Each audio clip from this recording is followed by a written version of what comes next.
Mr. President, we join the statement of Venezuela on behalf of the group of friends in defense of the UN Charter. At the same time, we would like to draw your attention to the following. Responsibility for defense is a concept designed to become a figurehead for a collective West that has been tested more than once. A concept of intervention in the internal affairs of states, humanitarian intervention.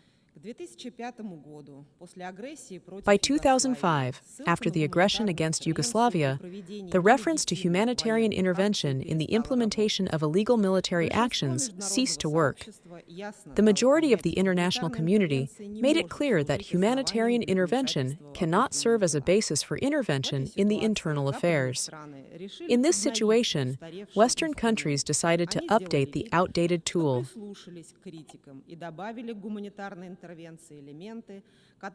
They pretended to listen to the critics and added elements to humanitarian intervention that should have been included in the context of international law. The main role of states in the defense of their population was recognized. The sphere of application was narrowed. Only the most serious crimes against international law.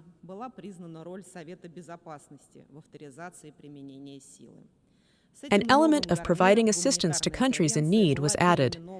The role of the Security Council in authorizing the use of force was recognized.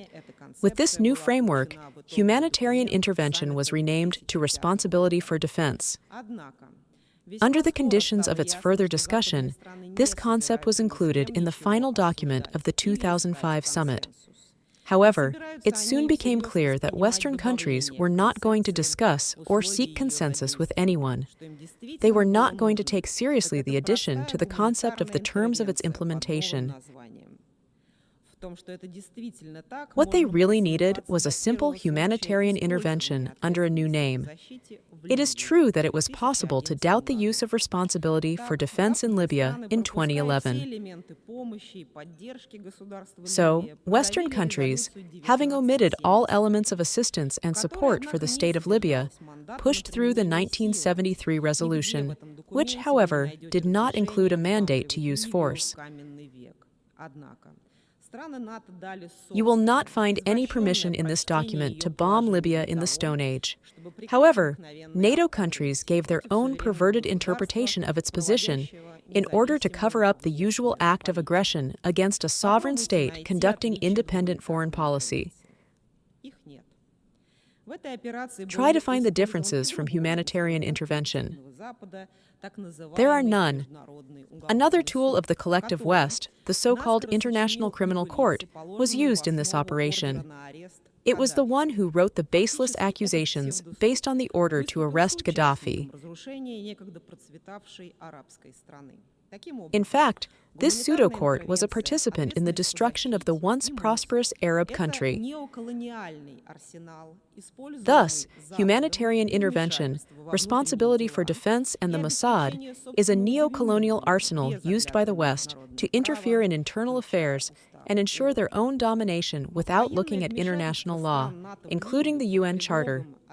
The military intervention of NATO countries in Libya, under the pretext of responsibility for defense, destroyed the statehood and the economy of the country, caused damage to hundreds of billions of US dollars, launched a decade of bloody civil war in which tens of thousands of Libyans died, and millions were wounded, deprived, and left to fate.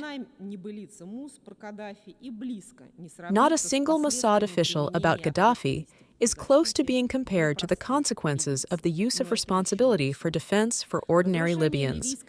But that is not all.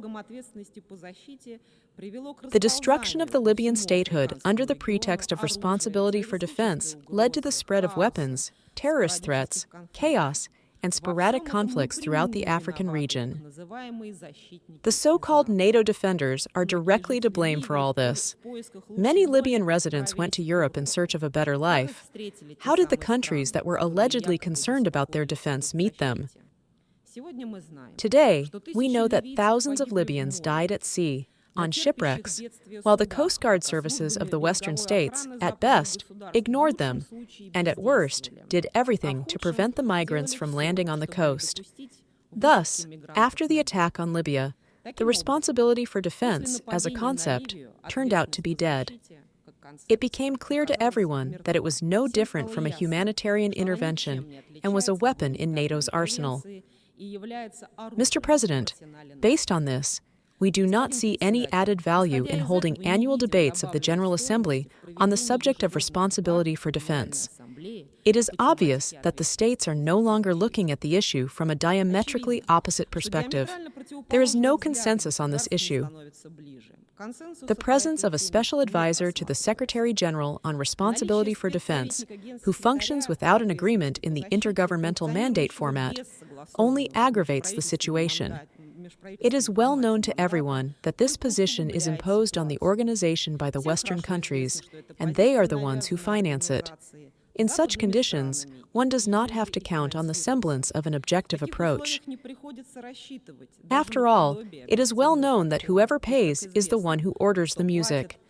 The materials produced by the special advisor are openly biased in order to overstate the non-existent merits of the concept of responsibility for defense and cover up the very real failures.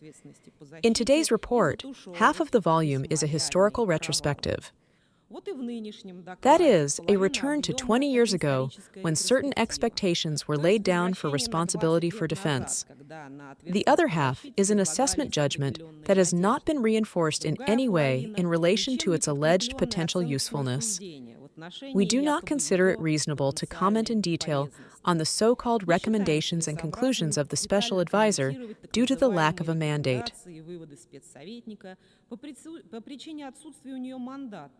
We do not consider it reasonable to comment in detail on the so-called recommendations and conclusions of the special advisor due to the lack of a mandate. We limit ourselves to the fact that in a number of cases, they intrude into the competence of professional expert platforms, promote purely Western ultra-liberal institutions, provide state-approved advice based on Western patterns and approaches. At the same time, what really deserves a detailed analysis in the report, the first and only case of the use of responsibility for defense in practice in Libya, is covered in a single paragraph, where it is noted that the implementation of the 1973 Council resolution caused criticism and had negative consequences for subsequent measures of response to heinous crimes. As we have already said, this is a very incomplete analysis. To be more precise, it is an attempt to replace a serious failure that has completely discredited the responsibility for defense. We are convinced that after the events in Libya, the future of the responsibility for defense does not exist. It would be worthwhile to start by revising the work of the special advisor, which does not have a legitimate mandate, and ending the endless discussions on this concept in the UN General Assembly. Thank you.